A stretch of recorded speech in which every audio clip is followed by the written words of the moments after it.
اعوذ باللہ من الشیطان اللعین الرجیم بسم اللہ الرحمن الرحیم الحمد للہ رب العالمین الصلاة والسلام علی اشرف الانبیاء والمرسلین وعلی آلہ طیبین طاہرین المعصومین الذین اذہب اللہ عنہم الرجس وطہرہم تطہیرا اللہم صل علی محمد وآل محمد اللہم اخرجنا من الظلمات الوہم واکرمنا بنور الفہم اللہم افتح علینا ابواب رحمتک وانشر علینا خزائن علومک برحمتک یا ارحم الراحمین۔ عزیزان محترم، حضرت امام موسیٰ کاظم علیہ الاف و تحیت وثنا کی مظلومانہ شہادت کی مناسبت سے آپ تمام دیکھنے والوں کی خدمت میں تسلیت و تعزیت پیش کرتا ہوں، اور دعا ہے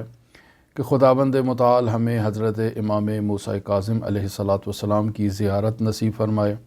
اور امام موسیٰ کاظم علیہ السلام کی سیرت و تعلیمات کو سمجھنے، پڑھنے اور ان پر عمل کرنے کی توفیق عطا فرمائے۔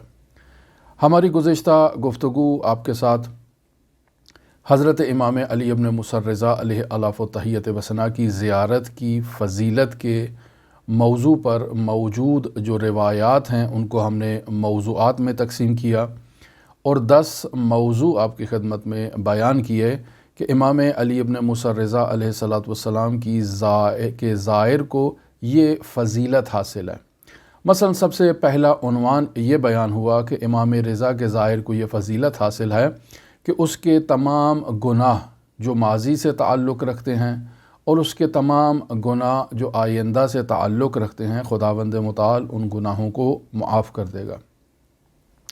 یقینی بات ہے کہ یہ ایک ایسا حساس موضوع ہے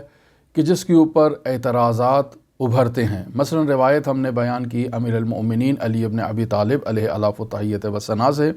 یہ روایت مرحوم مجلسی رحمۃ اللہ علیہ نے بحار الانوار کی جلد نمبر 99 اور صفحہ نمبر 34 پر درج کی ہے۔ مرحوم شیخ صدوق نے اس روایت کو اپنی کتاب عیون اخبار رضا کی جلد نمبر 2 صفحہ نمبر 258 پر اس روایت کو درج کیا ہے۔ امیر المؤمنین علی ابن ابی طالب ایک روایت کے ذیل میں یوں فرماتے ہیں: الا فمن زارہ فی غربتہ غفر اللہ تعالی لہ ذنوبہ ما تقدم منہا وما تأخر، یعنی آگاہ رہو کہ جو میرے اس فرزند علی کی توس میں آ کر غربت میں اس کی زیارت کرے گا، خداوند متعال اس کے تمام گناہوں کو جو وہ پہلے انجام دے چکا ہے، وما تأخر، اور وہ گناہ جو بعد میں ہیں ان کو خداوند متعال معاف کر دے گا۔ پھر امیر المومنین فرماتے ہیں: وَلَوْ كَانَ عَدَدِ النُّجُومِ، اگرچہ ان گناہوں کی تعداد عدد نجوم یعنی ستاروں کی تعداد کے مترادف ہو۔ پھر امیر المومنین فرماتے ہیں: وَقَطْرِ الْأَمْطَارِ، یعنی بارش کے قطرات کے مترادف ہی کیوں نہ ہو، وَوَرَقِ الْأَشْجَارِ، یعنی جتنے بھی درخت موجود ہیں ان درختوں کے پتوں کی مقدار کے مطابق اور تعداد کے مطابق اس کے گناہ کیوں نہ ہو، خداوند متعال اس کے گناہان متقدم اور متأخر معاف کر دے گا۔ یقینی بات ہے یہ ایک ایسا موضوع ہے کہ جس کے اوپر سوال ابھرتا ہے۔ یہ دوسری روایت ہم نے حمدان بن اسحاق نیشاپوری سے نقل کی تھی کہ وہ امام محمد تقی علیہ السلام سے سوال کرتا ہے اور پوچھتا ہے: ما لمن زار قبر ابیک بطوس، بتائیے کہ جو آپ کے بابا کی طوس میں جا کر ان کی قبر کی زیارت کرتا ہے اسے کیا فضیلت حاصل ہے اور اسے کیا ثواب ملے گا؟ تو امام فرماتے ہیں: من زار قبر ابی غفر اللہ لہ ما تقدم من ذنب وما تأخر، جو میرے بابا کی طوس میں جا کر زیارت کرے گا خداوند متعال اس کے گناہان متقدم اور متأخر معاف کر دے گا۔ یہ روایت مرحوم شیخ حر عاملی نے کتاب وسائل الشیعہ جلد نمبر 14 صفحہ نمبر 560 کے تحت بیان کیا۔ اب عمدہ جو مطلب اور سوال یہاں ابھرتا ہے وہ سوال یہ ہے کہ انسان نے جو گناہ ابھی تک کیے ہی نہیں ہے، خداوند متعال ان گناہوں کو کیسے معاف کر سکتا ہے؟ یا یوں کہا جائے کہ یہ روایات جو امام رضا کی زیارت کی فضیلت کے باب میں بیان ہوئی ہیں، یہ حضرت سید الشہداء کی زیارت کی فضیلت میں یا باقی ائمہ معصومین علیہم السلام کی زیارت کی فضیلت میں اگر ایسی روایات موجود ہیں تو کیا یہ انسانوں کو گناہوں کے انجام دینے اور گناہوں کے ارتکاب کرنے کا جواز فراہم نہیں کر رہی ہیں، یعنی ایک سرٹیفکیٹ نہیں دے رہی ہیں کہ جاؤ جا کر تم جتنے گناہ کرنا چاہتے ہو وہ تم گناہ کر لو اور آؤ امام علی ابن موسیٰ رضا کی بارگاہ میں یا امام حسین کی بارگاہ میں تمہارے تمام آئندہ اور گزشتہ گناہ معاف کر دیے جائیں گے۔ تو کیا یہ ایک جواز فراہم نہیں کیا جا رہا ہے زیارت کرنے والوں کو کہ وہ جو گناہ کرنا چاہتے ہیں وہ کر لیں؟ یہ ایک ایسا سوال ہے کہ جس کا جواب دینا نہایت ہی ضروری ہے۔ لہٰذا اس سوال کے جواب میں چند احتمالات ہم آپ کی خدمت میں پیش کرتے ہیں۔ پہلا احتمال یہ ہے کہ بے شک آپ نے جو یہ اعتراض اٹھایا ہے زیارت سے متعلق، یہ اعتراض بالکل درست اور بالکل بجا ہے۔ ایسا ہرگز نہیں ہو سکتا کہ انسان کوئی خاص عمل انجام دے جیسے زیارت ہے، اس خاص عمل کو انجام دینے سے اب وہ آزاد ہو جائے گا کہ جو گناہ کرنا چاہتا ہے وہ کر لے۔ اسے گویا کہ حضرات ائمہ معصومین علیہم الصلاۃ والسلام کی ان روایات کے تحت ایک جواز اور ایک سرٹیفکیٹ مل چکا ہے کہ وہ جو گناہ کرنا چاہتا ہے کر لے۔ کل کو قیامت کے دن اگر وہ خدا کی بارگاہ میں اس سے سوال کیا جائے گا تو وہ کہے گا کہ میں زندگی میں ایک دفعہ امام رضا کی زیارت کے لیے گیا تھا اور وہاں بیان ہوا ہے کہ جتنے گزشتہ کر لیے وہ بھی معاف ہیں اور جتنے آئندہ کرو گے وہ بھی آپ کے لیے معاف ہیں۔ تو میرے لیے گویا کہ ایک سرٹیفکیٹ وہاں سے مجھے مل گیا تھا، میں نے ایک دفعہ زیارت کر لی ہے، اب یہ کافی ہے۔ تو اب میرے حساب میں تو کوئی گناہ ہونا نہیں چاہیے، یہ کیسے گناہ ہیں؟ اور اگر گناہ میرے نامہ اعمال میں موجود ہیں تو یہ سوال ہونا چاہیے ان راویوں سے یا ان ہستیوں سے جنہوں نے ان روایات کو بیان کیا ہے۔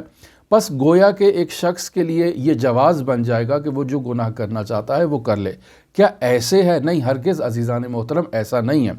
بلکہ خداوند متعال نے انسان متقی کو، انسان پرہیزگار کو، انسان باتقویٰ کو یہ بشارت دی ہے کہ اگر تم مستقبل میں غفلت سے نہ چاہتے ہوئے، نہ جانتے ہوئے کسی گناہ کے مرتکب ہو جاؤ گے تو وہ گناہ تمہارا معاف کر دیا جائے گا۔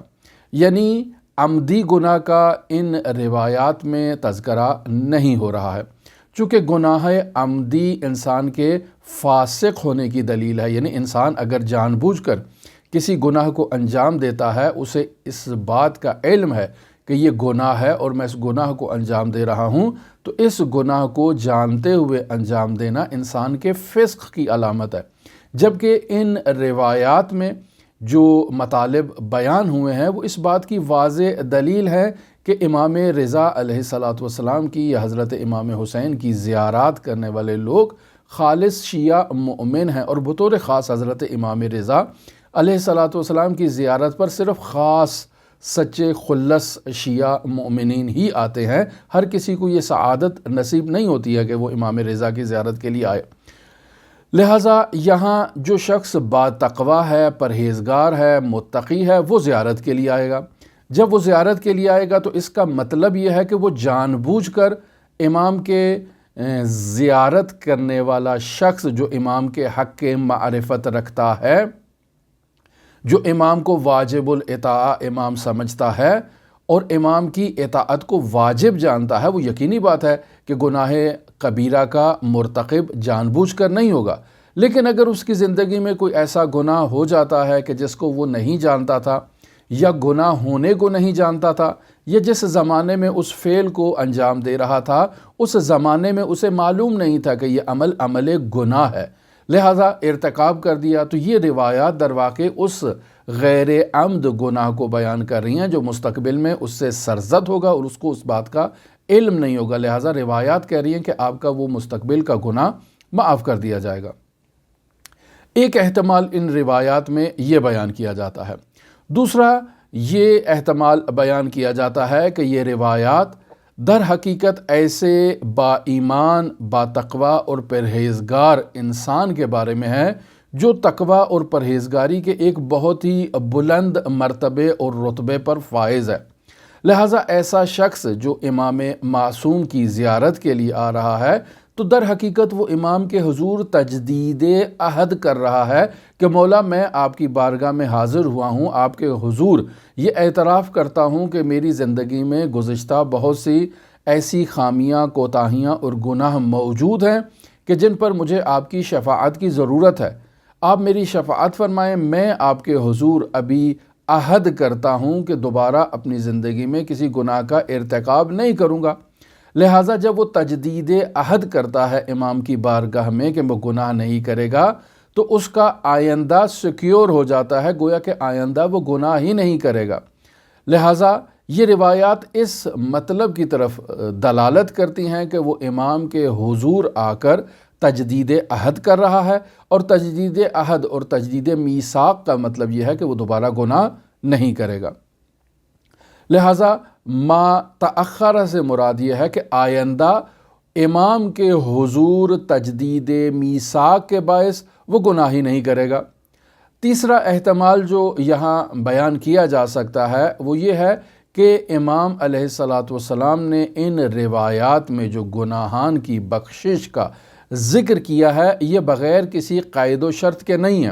بلکہ یہاں ان روایات میں اور ان تمام روایات میں شرط بیان کی جاتی ہے، اور بطور معمول جب ہم لوگ ان روایات کو بیان کرتے ہیں تو بس اوقات ان روایات کو تختی کر دیتے ہیں، یعنی قطعے چھوٹا چھوٹا ان کا پیس کر دیتے ہیں۔ تو جب چھوٹے چھوٹے پیس کر کے ان روایات کو بیان کیا جاتا ہے تو ہم اپنا جو مطلب ہے اس سے متعلق ٹکڑے کو بیان کر دیں گے، مکمل روایت کو بیان ہی نہیں کریں گے، جس سے لوگوں کے ذہنوں میں یہ وہم و گمان آئے گا کہ روایت بغیر کسی قید و شرط کے لوگوں کے تمام گزشتہ اور آئندہ گناہوں کو معاف کرنے کی گارنٹی دے رہی ہے اور ایک سرٹیفکیٹ دے رہی ہے کہ جو گناہ کرنا چاہتے ہیں وہ کر لیں۔ اگر ان روایات کو مطالعہ کیا جائے، دقت کی جائے ان روایات کی، تو در حقیقت ان روایات میں بنیادی شرائط بیان کی گئی ہیں، اور بنیادی شرط یہ ہے کہ حق امام کی معرفت رکھتا ہو، حرمت امام کی معرفت رکھتا ہو کہ امام کا کیا مقام ہے اس عالم میں، اس دنیا میں، اس کائنات میں، امام کی ولایت کی معرفت رکھتا ہو۔ اور جو شخص حق امام کی معرفت رکھتا ہے، حرمت امام کی معرفت رکھتا ہے، ولایت امام کی معرفت رکھتا ہے، امام کو واجب الاطاعہ جانتا ہے، یقینی بات ہے کہ وہ امام کے حضور جب آئے گا تو امام سے یہ عہد اور یہ میثاق کرے گا کہ میں اپنی زندگی میں کبھی گناہ کو انجام نہیں دوں گا۔ چوتھا اور آخری احتمال جسے آپ کی خدمت میں بیان کیا جائے، وہ بعض لوگوں نے اس احتمال کو بیان کیا ہے کہ مما تقدم و مما تأخر سے مراد روایات میں یہ ہے کہ وہ گناہ جو اس نے ماضی بعید میں کیے تھے، مما تقدم، ان گناہوں کو معاف کر دیا جائے گا، و مما تأخر، وہ گناہ جو اس نے ماضی قریب میں انجام دیے تھے ان گناہوں کو معاف کر دیا جائے گا۔ لہٰذا یہ مما تقدم و مما تأخر مستقبل سے متعلق نہیں ہے، بلکہ دونوں ماضی سے متعلق ہیں، اور ایک ماضی بعید سے متعلق ہے، ایک ماضی قریب سے متعلق ہے۔ یعنی راوی ان روایات میں امام معصوم علیہ السلام مؤمنین کو یہ کہنا چاہ رہے ہیں کہ بھئی جب آپ امام کی زیارت کے لیے آؤ گے تو جو گناہ آپ نے 10 سال پہلے کیے تھے وہ گناہ بھی معاف کر دیے جائیں گے، وہ گناہ جو آنے سے آپ نے 5 دن پہلے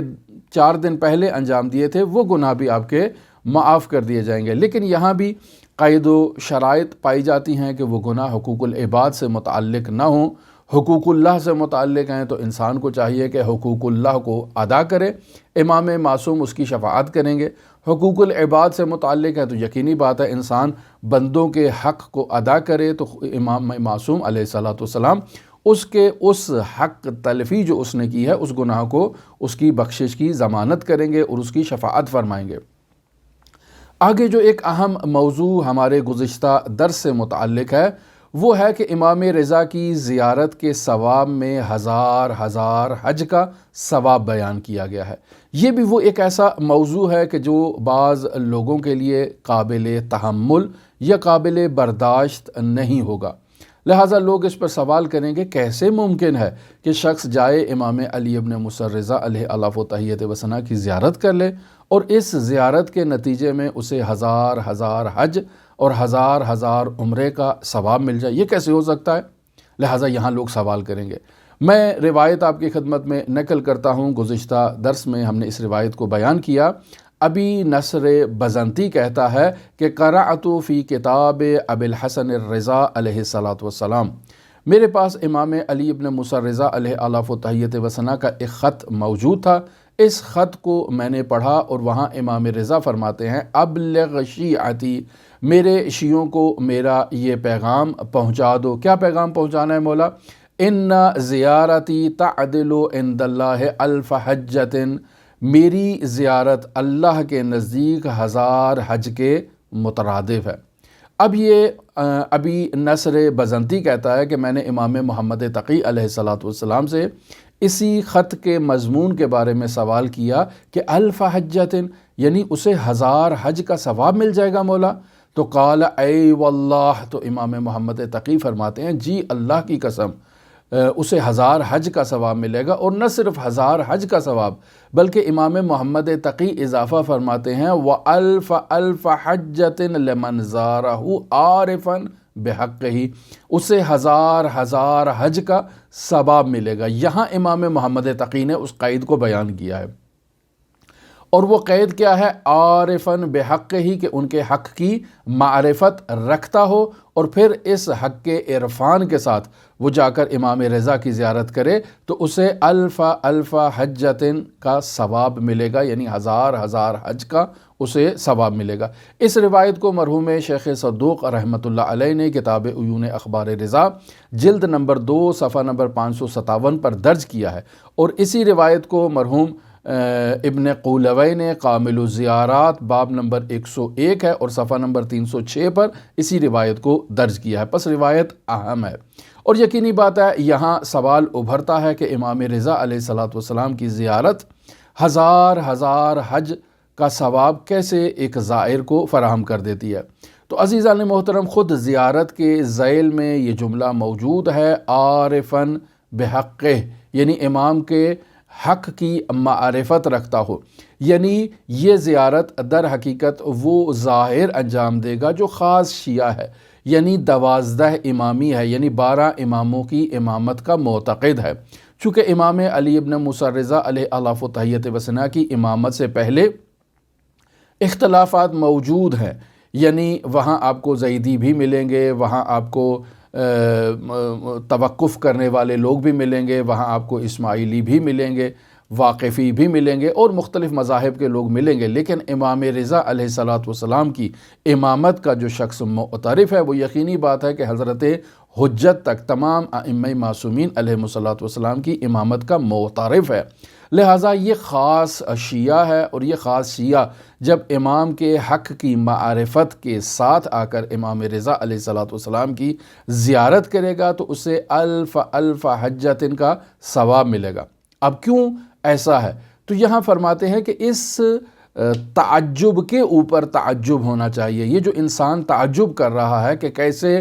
انسان کو امام کی زیارت پر 1000 حج کا ثواب ملے گا، تو آپ کے اس تعجب کے اوپر تعجب ہے۔ کیوں؟ چونکہ کعبے کی حیات ہی امام کی حیات کے طفیل ہے، یعنی حقیقت میں حیات کعبہ امام کی حیات کے طفیل ہے، اور ولایت محور ہے خود کعبہ کے لیے۔ یعنی آپ دیکھیں کہ حضرت سید الاوصیاء امیر المؤمنین علی ابن ابی طالب علیہ الاف و تحیت وثنا کعبہ میں پیدا ہوئے۔ اب جب امیر المؤمنین کعبہ میں پیدا ہوئے تو اب آپ دیکھیں تمام دوست جو امیر المؤمنین کے عقیدت مند ہیں وہ بھی جا کر خانہ کعبہ میں حج کے اعمال کو انجام دیتے ہیں اور کعبہ کا طواف کرتے ہیں۔ وہ افراد جو امیر المؤمنین سے بغض رکھتے ہیں، عناد رکھتے ہیں، دشمنی رکھتے ہیں، وہ لوگ بھی کعبے کا جا کر طواف کرتے ہیں۔ پس حقیقت میں دوست بھی کعبہ کا طواف کر رہے ہیں، دشمن بھی کعبہ کا طواف کر رہے ہیں۔ دوست کعبے کا طواف محبت اور عقیدت کی بنیاد پر کر رہے ہیں، دشمن کعبے کا طواف کراہت کی بنیاد پر کر رہے ہیں، کیونکہ ان کو یہ بات پسند نہیں ہے کہ یہ وہ مقام ہے کہ جہاں علی ابن ابی طالب اس دنیا میں تشریف لائے، لیکن اس حقیقت کو تسلیم کر رہے ہیں اور اس حقیقت کے سامنے سر تسلیم خم ہیں اور اس مکان کا طواف کر رہے ہیں۔ پس تمام عالم معصوم علیہ الصلاۃ والسلام کے وجود بابرکت اور امام معصوم علیہ الصلاۃ والسلام کی ولایت تکوینیہ کی برکات سے فیضیاب ہو رہا ہے۔ لہٰذا امام رضا علیہ الصلاۃ والسلام کے عرفان حق کی معرفت کے ساتھ جو شخص آ کر امام رضا علیہ الصلاۃ والسلام کی زیارت کرے گا،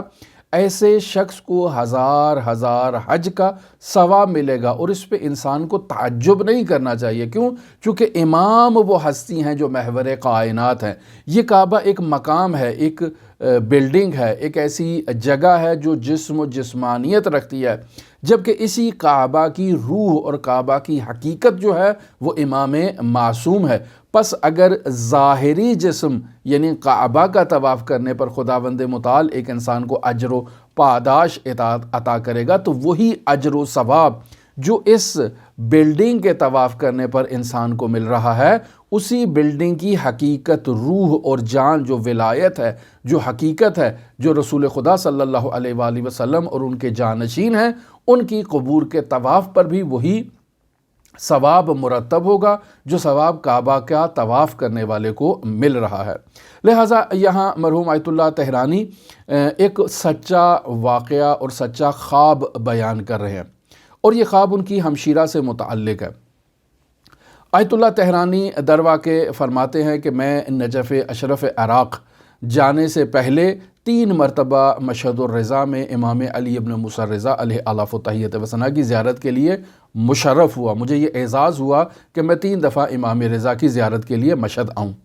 پھر میں عراق چلا گیا، اور عراق میں وہاں مقدس مقامات جو عراق میں موجود ہیں، حضرت سید الشہداء کی زیارت ہے، حضرت امیر المؤمنین کی زیارت ہے، یا اس کے علاوہ باقی مقدس مقامات جو عراق میں موجود ہیں، وہاں کی زیارات سے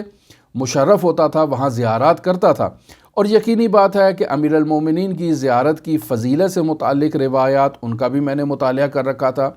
اور حضرت سید الشہداء کی زیارت کی فضیلت سے متعلق جو روایات ہیں ان کا بھی میں مطالعہ کر چکا تھا۔ لیکن افسوس کہ مجھے امام رضا علیہ السلام کی زیارت کی فضیلت کا علم نہیں تھا، یعنی آج تک میں نے کسی ایسی کتاب کا یا کسی ایسی روایت کا مطالعہ نہیں کیا تھا کہ جس روایت میں اس مطلب کو بیان کیا جائے کہ امام رضا علیہ السلام کی زیارت کا ثواب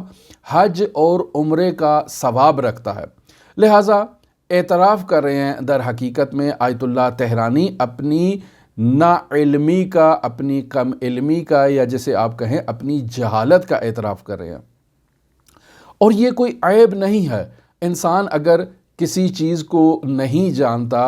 تو انسان کو اس کا اعتراف کر لینا چاہیے۔ لہٰذا فقہی اعتبار سے بھی کہا جاتا ہے کہ اگر انسان کو کوئی مسئلہ نہیں معلوم تو اس سے اگر کوئی سوال کر رہا ہے تو وہ کہہ دے مجھے نہیں معلوم۔ یہ لا ادری یعنی میں نہیں جانتا، یہ اعتراف کرنا بہت بہتر ہے اس چیز سے کہ انسان کسی کو غلط گائیڈ کرے۔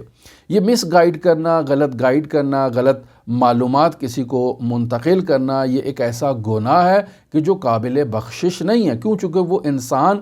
اس معلومات پر جو اس جاہل شخص نے اس کو عطا کی ہیں، اس معلومات پر معلوم نہیں وہ کتنی زندگی اپنا عمل کرتا رہے، اور اس کا سارے کا سارا خمیازہ اس شخص کو بھگتنا پڑے جس نے اسے مس گائیڈ کیا ہے اور غلط معلومات اس تک پہنچائی ہیں۔ لہٰذا وہ افراد جو ممبر پر مجالس عظا پڑھنے کے لیے جاتے ہیں، تقاریر کرنے کے لیے جاتے ہیں، یا جو درس دیتے ہیں، ان تمام افراد کے لیے ضروری ہے کہ وہ مطالعہ کریں، تحقیق کریں، اور مطالعے اور تحقیق کے بعد اپنی گفتگو کو بیان کریں، اور ان کے پاس اس کا جو منبع اور مستند اس کی وہ چیز ہونی چاہیے کہ انہوں نے کہاں سے اس کو پڑھا ہے۔ بطور معمول دیکھا جاتا ہے کہ بعض خطباء، بعض ذاکرین شرح صدر سے مطالب کو بیان کرتے ہیں، یعنی اپنے دل سے خود بخود جو ہے وہ شیطان ان کی زبان پر مطالب کو القاء کرتا جاتا ہے اور وہ اسے زبان پر جاری کرتے جاتے ہیں، اور جب ان سے پوچھا جائے تو ان کو کسی چیز کا علم ہی نہیں ہوتا ہے کہ یہ مطالب درست ہیں، نادرست ہیں، انہوں نے آیا ان مطالب کو کہیں پڑھا ہے یا نہیں پڑھا ہے۔ اور اکثر و بیشتر مطالب بعض لوگوں کے ایسے ہوتے ہیں جو خود سے گھڑے ہوتے ہیں، خود سے بنائے ہوتے ہیں انہوں نے، اور یہ ایک بہت بڑا گناہ ہے۔ حضرات ائمہ معصومین علیہم السلام پر ایک ایسی نسبت دینا ہے جو انہوں نے نہیں کہی ہے۔ اور فقہی اعتبار سے دیکھیں کہ رمضان المبارک میں اگر کوئی شخص ایسے مطالب کو بیان کرتا ہے تو فقہا کا اتفاق ہے کہ اس شخص کا روزہ باطل ہے، چونکہ یہ حضرات ائمہ معصومین علیہم السلام پر جھوٹ کی نسبت دے رہا ہے، یعنی وہ روایات جو انہوں نے بیان ہی نہیں کی ہیں ان روایات کو گھڑ گھڑ کے امام معصوم کی طرف نسبت دے رہا ہے، لہٰذا اس کا روزہ باطل ہے۔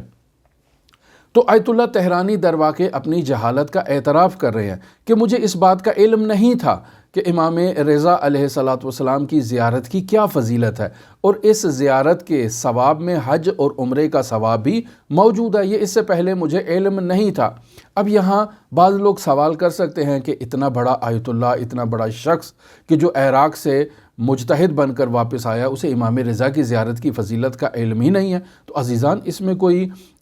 قباحت کی بات نہیں ہے، انسان تمام معلومات کا احاطہ نہیں کر سکتا ہے، یعنی معلومات اس قدر وسیع ہیں جو حضرات ائمہ معصومین علیہم الصلوۃ والسلام سے روایات کی کتابوں میں بیان ہوئی ہیں۔ انسان کو چاہیے کہ ان معلومات کو حاصل کرے، ان کتابوں کا مطالعہ کرے، لیکن یہ نہیں کہا جا سکتا کہ ہر انسان ان تمام معلومات پر احاطہ رکھتا ہے۔ لہٰذا بہت سی معلومات ایسی ہوتی ہیں جو انسان نے پڑھی ہوتی ہیں، اس کے ذہن سے نکل جاتی ہیں، بہت سی معلومات ایسی ہوتی ہیں جو انسان نے پڑھی ہی نہیں ہوتی ہیں۔ لہٰذا انسان اگر اپنے علم اور اپنی جہالت کا اگر موازنہ کرے تو ہمیشہ اس کا علم کا دائرہ محدود ہوتا ہے، جہالت کا دائرہ وسیع ہوتا ہے۔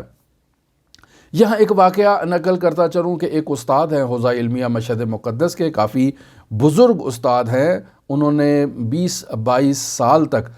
حوزہ علمیہ مشہد مقدس میں شیخ مرتضیٰ انصاری کی کتاب رسائل و مقاصد کا درس دیا ہے، یعنی اس قدر عظیم انسان ہے۔ تو یہ استاد حرم مطہر امام رضا علیہ الصلوۃ والسلام کی مسجد گوہرشاد میں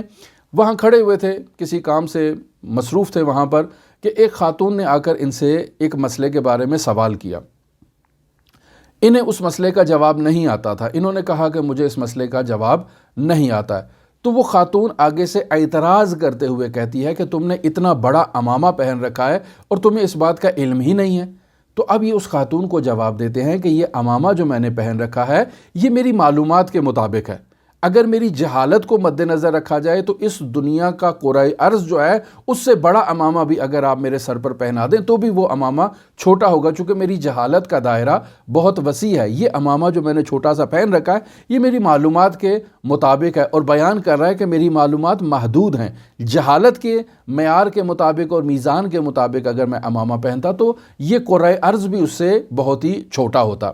لہٰذا عزیزان محترم، اعتراف کر رہے ہیں آیت اللہ تہرانی کہ مجھے اس سے پہلے اس بات کا علم نہیں تھا، اور میں پہلے 3 مرتبہ امام رضا علیہ الصلوۃ والسلام کی زیارت کے لیے آیا تھا۔ نجف اشرف سے واپسی کے بعد جب میں تہران آیا 1 سال تک مجھے امام رضا علیہ الصلوۃ والسلام کی زیارت کی سعادت نصیب نہیں ہوئی۔ بہت میری خواہش تھی کہ میں زیارت کے لیے آؤں، لیکن مجھے یہ سعادت نصیب نہیں ہوئی۔ پھر مشہد سے کچھ دوستوں نے مجھے دعوت نامہ بھیجا کہ آپ مشہد تشریف لائیں اور امام رضا کی زیارت کریں، ہم سے بھی ملاقات کر لیں۔ اب پروگرام فائنل ہوا کہ میں مشہد اپنے جو دوست ہیں مشہد میں موجود ان سے ملاقات کے لیے جاؤں گا اور امام رضا کی زیارت کے لیے جاؤں گا، اور اتفاقاً یہ ایام ماہ رجب المرجب کے ایام ہوئے۔ تو میں چونکہ پہلے نہیں جانتا تھا ان چیزوں کو کہ امام رضا کی زیارت